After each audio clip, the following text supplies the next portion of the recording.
말씀 보겠습니다. 오늘 우리에게 주시는 하나님의 말씀은 마가복음 4장 1절에서 9절까지 말씀입니다. 네, 저 동굴에 있는 것 같아요. 하나 둘, 네, 훨씬 낫습니다. 감사합니다. 4장 1절에서 9절까지 말씀 한 절씩 교독하시고 마지막 절은 합독하겠습니다. 예수께서 다시 바닷가에서 가르치시니 큰 무리가 모여들거늘 예수께서 바다에 떠 있는 배에 올라 앉으시고 온 무리는 바닷가 육지에 있더라.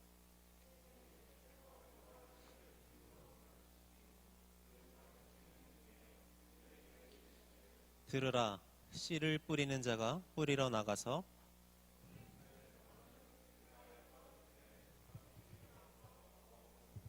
덜어는 흙이 얕은 돌밭에 떨어짐에 흙이 깊지 아니하므로 곧 싹이 나오나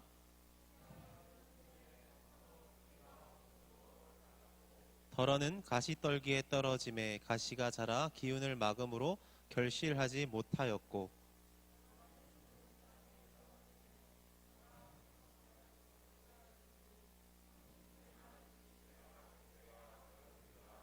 같이 읽습니다. 또 이르시되 들을 귀 있는 자는 들으라 하시니라. 아멘. 아멘. 반갑습니다. 우리 처음 보는 친구 영어도 반갑고 네, 오랜만에 보는 사랑이도 반갑습니다. 제가 봤을 때 조만간 저 넘어질 것 같아요. 이거 네, 제가 살짝 왼쪽에 치우쳐서 할 테니까 꽉 차네요. 아무튼 반갑습니다. 오늘 우리에게 주시는 이 하나님 말씀 9절 다시 한번 읽어볼까요? 시작. 또 이르시되 들을 귀 있는 자는 들으라 하시니라. 아멘. 주님께서 한 번씩 우리 사람들을 가르치실 때 이 말씀을 하세요. 들을 귀 있는 자는 들으라. 귀가 없는 사람이 있었을까요? 아니겠죠. 왜 그런 말씀을 하셨을까요? 들을 마음이 있느냐는 것을 보시는 겁니다. 여러분, 사람은 듣고 싶은 것만 듣는 경향이 있어요. 누가 뭐라고 해도 내가 듣고 싶지 않은 사람한테 듣는 말들은 잘 안 들어요. 그리고 내가 관심 없는 테마에서 들리는 말도 잘 안 들어요. 그런데 내가 관심 있는 분야는 작은 소리도 우리는 잘 듣죠.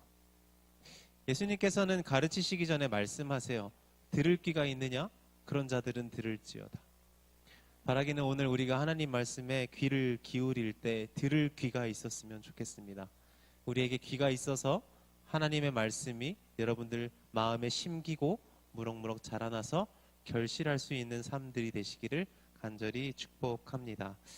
예수님께서 인기를 막 받고 있으십니다. 왜냐하면 우리가 계속해서 나눴지만 아픈 사람을 막 고치시고 외로운 사람들에게 관심을 주시고 굉장히 권위 있는 사람들이랑 다르게 예수님은 친절한 분이셨어요. 겸손하고 따뜻한 분이셔서 사람들을 가르치시는 그분에게 많은 사람들이 몰려들었습니다. 예수님은 하나님의 마음과 뜻을 알기 쉽게 가르치는 것에 유능한 분이셨어요. 그래서 전 그게 좀 부러워요. 가끔씩 제가 이렇게 설교를 하다 보면 여러분들 그 앞에 적는 거 제가 여러분들의 이 적는 걸 한 번씩 보는 이유는 여러분들을 테스트하기 위함이 아니에요. 거꾸로 저를 테스트하기 위함이에요. 얘네한테 내가 잘 말하고 있는 걸까? 그런데 공통점이 있어요. 아이들이 설교 앞부분은 잘 쓰는데 뒷부분이 없어요. 그 말인즉슨 제가 뒷부분 갈수록 좀 어렵게 설교했는지 몰라요. 예수님은 정말 하나님의 나라가 눈에 안 보이잖아요. 그죠? 하나님께서 말씀하시는 것 어려운 부분들도 많아요. 근데 그런 거를 알기 쉽게 쏙쏙 박히게 말씀을 잘 하는 분이셨어요. 그럴 때 자주 사용하시는 방법이 있었는데 비유라는 거예요. 눈에 보이지 않는 것을 눈에 보이는 것으로 비유하시는 거예요. 농사를 짓는 사람들이 알아듣기 쉽도록 농사와 관련된 말들로 비유하시는 거예요. 오늘 예수님께서 그 비유를 사용하세요. 사람들을 가르치시기 위해서. 어떤 비유였냐면 밭에 씨를 뿌리는 사람이 있다는 거예요. 여러분 교회 학교에서 들어본 내용일 것 같아요. 나 이거 처음 들어봐요. 손 있나요? 다 한 번씩 들어 여기서 손 들면 안 될 것 같아서 안 드는 거죠. 내가 봤을 때 눈빛이 흔들리는 애가 몇 명 있었는데, 네, 이게 넘어가겠습니다. 씨를 뿌리는 사람이 밖에 나가서 씨를 뿌려요. 길가에 떨어진 씨들은 어떻게 될까요? 새들이 와서 먹어버려요. 돌밭에 떨어진 씨들은 어떻게 돼요? 뿌리를 깊이 내려야 되는데 돌들이 있으니까 방해가 되잖아요. 그래서 뿌리를 깊이 내리지 못해서 싹이 트지만 뿌리가 깊지 못하기 때문에 금세 말라버려요. 세 번째, 가시밭에 뿌려진 씨가 있어요. 그건 어떻게 됐을까요? 가시가 그 영향력을 막아서 결실하지 못하게 되죠. 마지막에 하나, 좋은 땅, 기름진 땅, 목토에 뿌려진 씨는 어떻게 됩니까? 무럭무럭 자라서 30배, 60배, 100배의 결실을 맺게 된다. 예수님께서 이 농사를 짓는 노하우를 설명하고 있는 게 아니에요, 여러분. 예수님은 지금 농업에 관심이 있는 게 아니라 말씀드렸지만 비유로 어떤 것을 설명하고 계세요. 제자들은 예수님이 저 말을 왜 하셨을까 해서 예수님께 나중에 물어봐요. 예수님, 아까 하신 이야기가 어떤 이야기입니까? 하셔서 14절부터 20절까지 예수님이 다시 한번 알려주고 계세요. 14절부터 전도사님이 읽을게요. 뿌리는 자는 말씀을 뿌리는 것이라. 말씀이 길가에 뿌려졌다는 것은 이들을 가리킴이니 곧 말씀을 들었을 때 사탄이 즉시 와서 그들에게 뿌려진 말씀을 빼앗는 것이요. 또 이와 같이 돌밭에 뿌려졌다는 것은 이들을 가리킴이니 곧 말씀을 들을 때 즉시 기쁨으로 받으나 그 속에 뿌리가 없어 잠깐 견디다가 말씀으로 인하여 환난이나 박해가 일어나는 때에는 곧 넘어지는 자. 18절에 또 어떤 이는 가시떨기에 뿌려진 자니 이들은 말씀을 듣기는 하지만 세상 염려와 재물의 유혹, 기타 욕심이 들어와서 말씀을 막아서 결실하지 못하게 된다는 거예요. 그리고 마지막으로 좋은 땅에 뿌려졌다는 것은 곧 말씀을 듣고 마음으로 받아 30배, 60배, 100배 결실하는 자다. 몇 가지의 땅이 나왔죠? 4가지. 여러분은 어떤 땅이세요? 왜 이런 말 하면 갑자기 눈 바닥으로 내리깔지 말고 왜 그러는 거야? 여러분 무슨 땅이에요? 저부터 말해볼까요? 저는 가시 땅이랑 좀 비슷한 것 같아요. 듣긴 들어요. 근데 잘 결실하지는 못하는 것 같아요. 준이 무슨 땅이에요? 뭐라고 했어 방금? 어?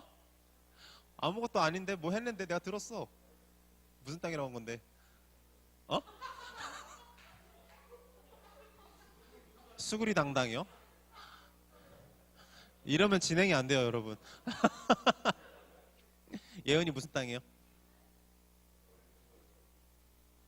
무슨 땅이에요? 여러분, 전사님이 돌밭이라고 때리고 그러지 않아요. 돌밭? 돌밭 할래요? 가시보단 돌이 낫죠, 느낌이. 그죠? 너무 터지셨는데? 수구리 당당? 여러분, 머릿속에서 수구리 당당 지워요, 빨리. 우리 말씀 들어야 돼.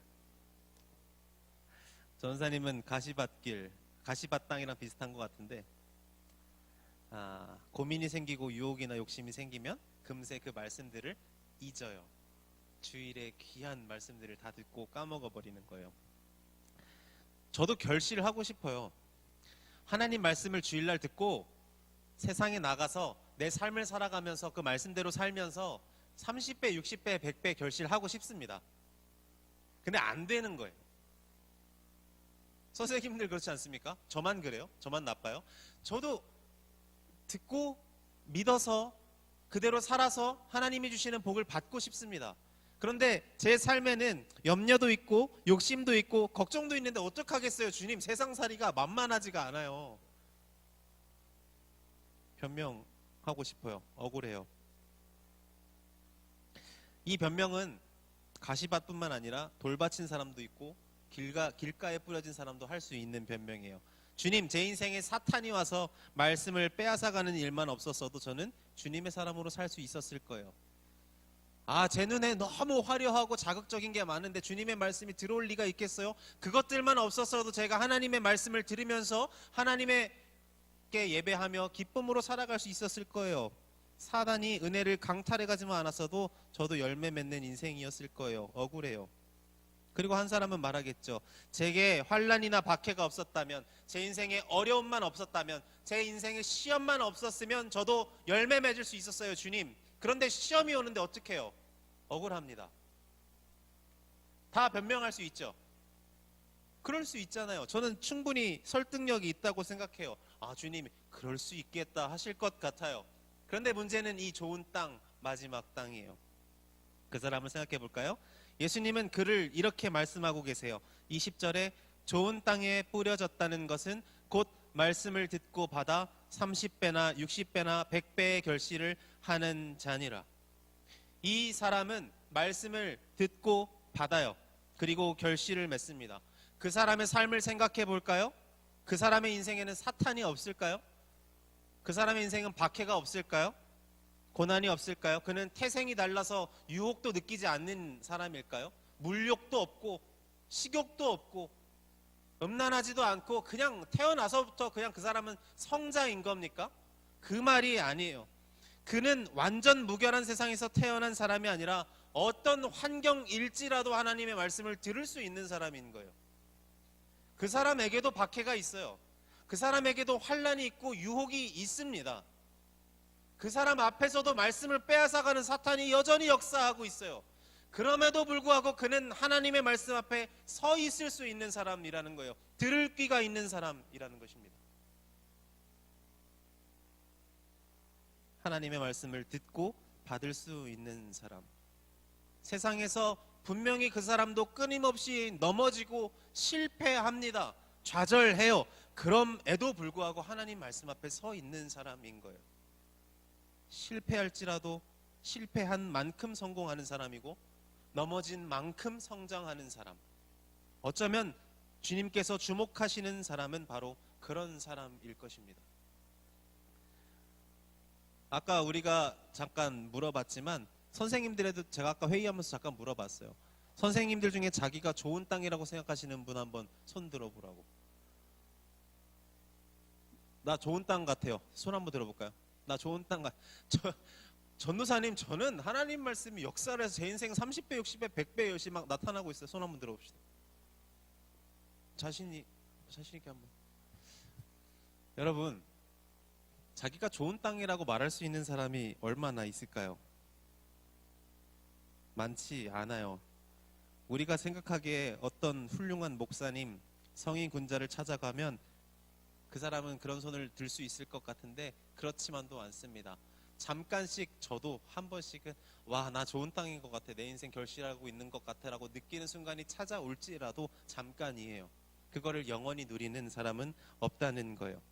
그렇다면 주님께서 오늘 이 네 가지 밭에 대해서 설명하시는 이유가 뭘까요? 좋은 땅을 향하여 가라는 거예요. 태어나면서부터 좋은 땅이 있는 게 아니라 너희가 길가에 뿌려진 씨와 같고 돌밭에 뿌려진 씨와 같고 가시밭에 있는 씨와 같지만 그럼에도 불구하고 기름진 땅이 되기 위해 살아가라고 말씀을 하시는 거예요. 주님은요, 너 돌밭이구나, 넌 끝났어. 너 가시밭이네, 너 인생은 열매가 없을 거야. 그 말씀을 하고 계신 게 아니라는 얘기입니다. 주님은 지금의 모습으로 그 사람의 인생의 결과를 결정 지으려고 말씀을 하시는 게 아니라 지금 너가 마음이 어떤 모양이든 좋은 땅이 되기를 힘쓰라, 기름진 땅이 되기를 부지런히 노력하며 살아가기를 원하시는 마음에 가르치시는 겁니다.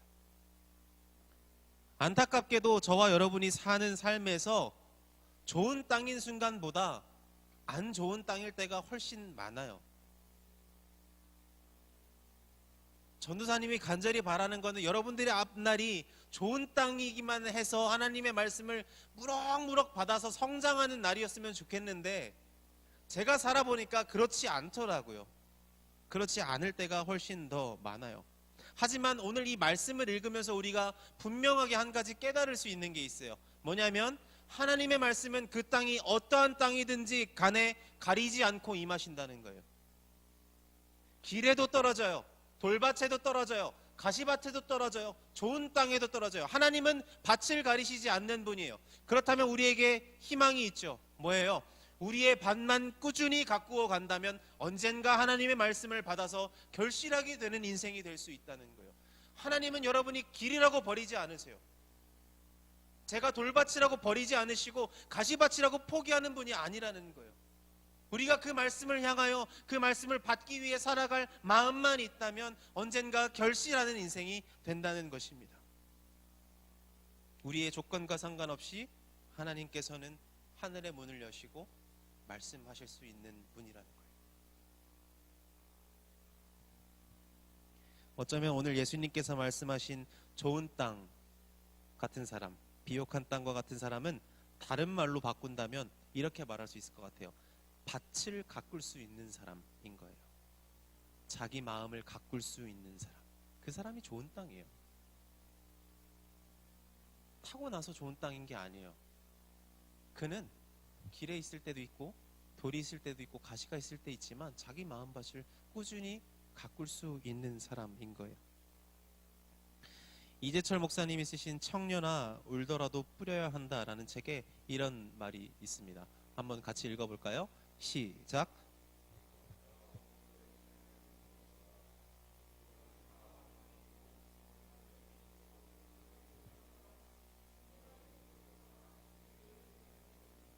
뒤집어진 곳에서만 진리가 열매를 맺는다. 저와 여러분의 마음밭이 뒤집어져야 돼요. 저와 여러분의 밭을 가꾼다는 것은 내가 할 만큼 조금 바꾸는 게 아니라 완전히 뒤집는 거예요. 경작하듯이 쟁기를 가지고 푹푹 파내어가면서 우리의 밭을 계속 쟁기질을 해내는 것. 뒤집어질 때에만 하나님의 말씀이 심겨요. 여러분, 척박한 땅을 개간해서 농작물을 기르려면요 엄청 많은 노력이 필요해요. 곡괭이나 손을 가지고 그 안에 있는 돌들을 계속 끄집어내야 돼요. 잡초나 가시도 다 뽑아서 제거해야 되고, 그 흙에 좋은 질로 만들기 위해서 좋은 비료도 계속해서 뿌려줘야 되고, 부지런히 갈고 해야 돼요. 정말 심각하게 척박한 땅은 몇 년을 관리해야 그제야 농산물을 심을 수 있는 땅이 됩니다. 몇 년 동안 땅만 가는 거예요. 기름진 땅을 만들기 위해서.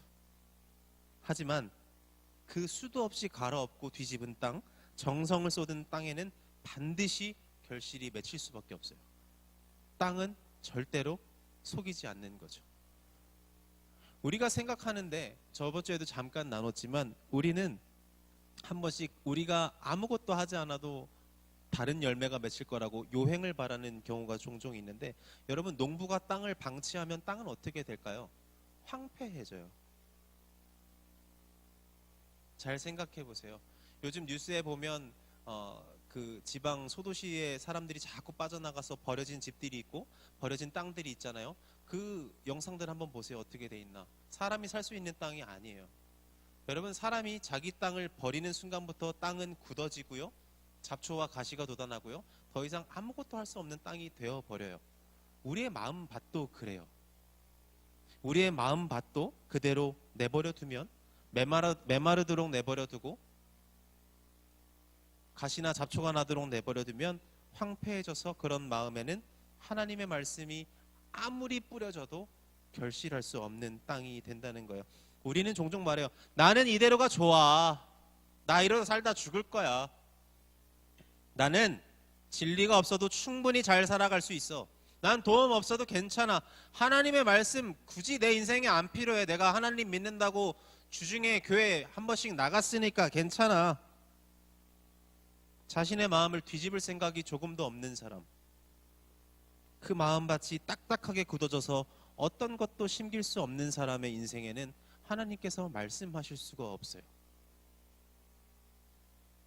뒤집어질 수 없는 사람은 하나님께서 말씀을 베푸실 수가 없다는 것입니다. 저와 여러분은 우리의 마음에 하나님의 은혜가 필요하다는 것을 깨닫고 부지런히 뒤집어야 해요. 저와 여러분들의 마음이 수도 없이 굳어지고 황폐해지지만, 그럼에도 불구하고 하나님의 말씀이 너무 필요하다는 것을 깨닫고 부지런히 성실하게 시종여일하게 하나님 앞에서 우리 마음밭을 뒤집을 때에 어느 순간 말씀이 심겨서 역사하는 거예요. 이것이 없이는 요행이 없어요. 주님께서 이미 이 땅 가운데 임하셨고 말씀으로 우리를 찾아오셔서 말씀하시는 거야. 하나님의 말씀이 너희의 컨디션을 따라 임하는 것이 아니라 너희가 어떤 때든 임하는데, 너희가 마음만 가꿀 수 있다면 그 말씀이 역사할 텐데, 그 굳어진 땅으로 가만히 있으면 어떻게 하나님의 말씀이 역사하고 여러분들 삶 가운데 열매 맺을 수 있겠어요? 그것은 불가능한 일이죠. 오늘 주보를 보면서 우리 유영이가 전사님 오타 아니에요 해서 갖고 온 게 있어요. 오늘 설교 제목 한번 읽어볼까요? 시작. 오타 같아요, 그죠? 제가 봐도 오타 같아요, 그죠? 가다루다라는 말이 있어요. 가다루다. 순 우리말이래요. 경작하다라는 말입니다. 가다루다. 사전에 이렇게 나와 있어요. 가다루다. 갈다와 다루다의 합쳐진 말로서 농부는 논밭을 가다루고 기술자는 기계를 가다룬다. 또 글을 쓰는 사람은 글을 가다루고 선생님은 학생을 가다루며 지도자는 사회를 가다룬다. 논밭이든 기계든 글이든 전문가가 가다루어야 제대로 쓰일 수 있겠죠. 그렇다면 사람은요? 사람은 하나님께서 가다루셔야 하죠. 사람의 마음밭은 하나님께서 경작하셔야 하는 거예요. 저와 여러분들의 마음이 하나님의 은혜와 하나님의 사랑으로 끊임없이 경작되지 않으면 우리에게 아무리 많은 말씀의 씨앗이 임할지라도 우리는 결실할 수 없는 거예요. 우리는 가장 먼저 하나님 앞에서 하나님 우리의 마음을 경작해 주옵소서, 우리를 가다루어 주옵소서, 하나님께 우리의 마음과 심령을 맡겨드릴 수 있는 자들이 되어야 해요. 그것이 먼저예요. 그것이 될 때 하나님의 말씀이 저와 여러분들의 인생 가운데 역사하실 수 있는 것입니다. 전사님이 강아지를 한 마리 키워요. 사진 갖고 왔으면 좋았을 텐데 안 갖고 왔어요. 이름은 참깨예요. 전사님 방앗간에서 일을 하거든요. 그 참깨랑 들깨 짜서 그 기름 짜는 일, 나중에 체험 삶의 현장 이런 거 한번 해볼까요? 방앗간 와서 일 한번 해볼까요? 강아지를 데려왔는데 원래는 들깨로 하려고 그랬어요. 개니까 들깨로 할까 했는데 데리고 왔는데 얘는 참깨야. 이거는 막 거의 털이 이래가지고 거의 사자거든요. 흰 사자. 근데 얘가 털이 이렇게 막 자라니까 미용을 해야 되는데 집에서는 엄두가 안 나요. 그래서 이제 강아지 미용하는데 이제 맡겨놓고 하는데, 재미있는 게 거기 가면은 높은 선반 위에 강아지를 올려놓죠. 해본 친구 있을 거예요. 그 선반 위에 올려놔서 그 미용하시는 분이 올려놓고 꼼짝 못한 상태에서 강아지를 미용을 해요. 털을 빡빡 밀어요. 그 위에 있어서 걔가 불쌍한 눈으로 그 창문 밖에 있는 저를 바라봐요. 그래서 내가 야 미안하다, 나도 살아야 되지 않겠니 하면서 이제 그러고 있는데, 제가 그걸 보면서 그런 생각을 했어요. 우리가 하나님 앞에서 경작되려면, 가다루어지는 것이 되려면 하나님의 수술대 위에 우리가 올라가 있어야 되는 거예요. 저와 여러분들의 삶이 하나님 앞에 맡겨지지 않는 이상 털을 깎으실 수가 없을 거 아니에요. 우리의 삶을 만지실 수가 없잖아요. 아니에요, 하나님 내 마음대로 할 거예요. 내 뜻대로 해도 내가 잘 살 수 있어요. 내 뜻대로 해도 하나님의 말씀 지킬 수 있고요. 신앙생활 잘하면서 균형 잡아가면서 세상에서도 성공하고 하나님 앞에서도 성공할 수 있어요. 내 멋대로 할 거예요. 끊임없이 그러는 영혼들 앞에서 하나님이 어떻게 만지실 수 있겠어요? 여러분 집에서 요리하는 거 좋아하세요? 여러분들이 요리 칼을 잡고 있는데 칼이 내 마음대로 할 거야 날뛴다고 생각해봐요. 요리가 돼요? 요리사도 다쳐요. 그런데 우리는 너무 쉽게 하나님 내 마음대로 할 겁니다, 그러니까 역사해 주세요라고 말하는 거예요. 어떻게 그럴 수가 있어요? 맡기시지 않는데. 우리의 마음을 하나님 만져주세요. 하나님의 말씀에 우리 마음을 만져주시지 않으면 심기지 아니하고 내 인생이 변화하지 않는데, 하나님 긍휼을 베푸셔서 하나님의 손으로 우리의 마음과 영혼과 심령을 만져주셔서 제가 하나님의 사람으로 살아갈 수 있도록 도와주세요. 이 마음이 우리 가운데 있어야 하나님께서 역사하실 수 있는 것입니다. 꺼지지 않는 불 앞에서 모세가 도망칠 생각을 버리고 신발을 벗죠. 하나님 앞에서 자기 시간을 내어드리고 자기 마음을 내어드리고 신발을 벗을 수 있는 사람만이 하나님의 말씀을 들을 수 있는 거예요. 그리고 그 말씀이 우리 인생 가운데 심길 때 30배, 60배, 100배? 아니요. 그 정도일까요? 여러분, 씨앗이 심겨서 나무가 된다고 생각해 보세요. 100배 정도겠습니까? 1000배, 만배. 우리 마음 가운데 그 하나님의 말씀이 심긴다고 생각해 보세요. 그 말씀은 여러분들이 헤아릴 수 없을 만큼 많은 결실을 가져다 줄 것입니다.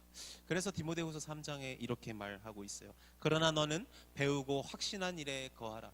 너는 내가 누구에게서 배운 것을 알며 또 어려서부터 성경을 알았나니 성경은 등이 너로 하여금 그리스도 예수 안에 있는 믿음으로 말미암아 구원에 이르는 지혜가 있게 하느니라.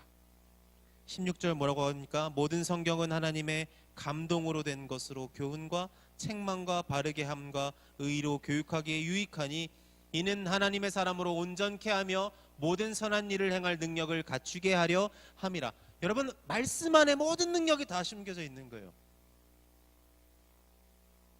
다시 한번 우리 말씀의 초반부로 돌아와 볼까요? 처음부터 설교 다시 하는 거 아니니까 겁먹지 말고 들을 귀 있는 자는 들으라.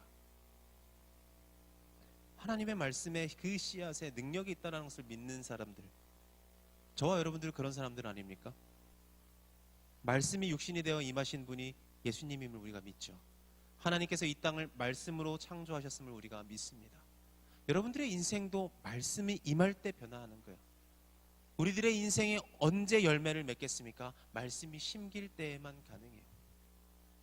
바라기는 우리 인생 가운데 하나님의 그 감동으로 주어진 말씀이 심겨져서 30배, 60배, 100배 이상의 결실이 맺혀지는 인생들이 되시기를 간절히 축복합니다. 이 이야기 하나만 하고 말씀을 마칠까 하는데요.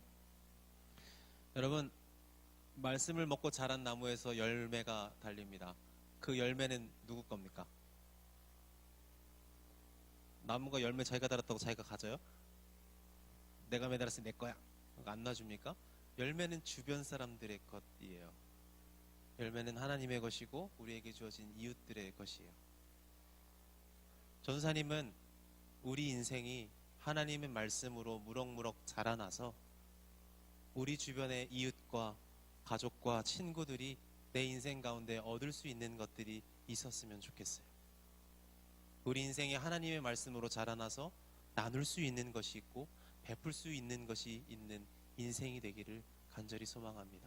하나님께서 오늘 이 말씀을 우리 가슴 가운데 심어주시고 결실하는 한 주가 되시기를 주님의 이름으로 간절히 축복합니다. 이 시간 잠깐 기도하겠습니다. 우리 찬양하고 기도할까요? 네. 전사님 노트북을 뺏겨서 여기 있어요. 네. 우리 다 같이 일어나 봅시다. 일어나서 보소서 주님 찬양할게요.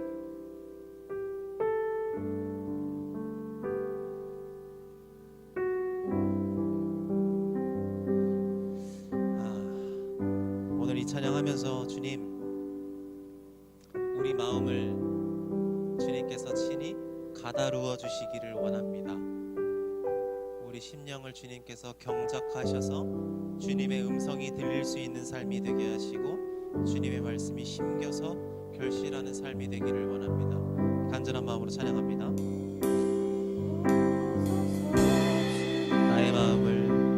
나의 마음을 선한 것 하나 없습니다. 그러나 내 모든 것 주께 드립니다. 사랑으로 안으시고 날 새롭게 하소서. 보소서 주님, 나의 마음을 선한 것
우리 가슴에 손을 얹고 다시 한번 이제 기도하며 나아갈 텐데,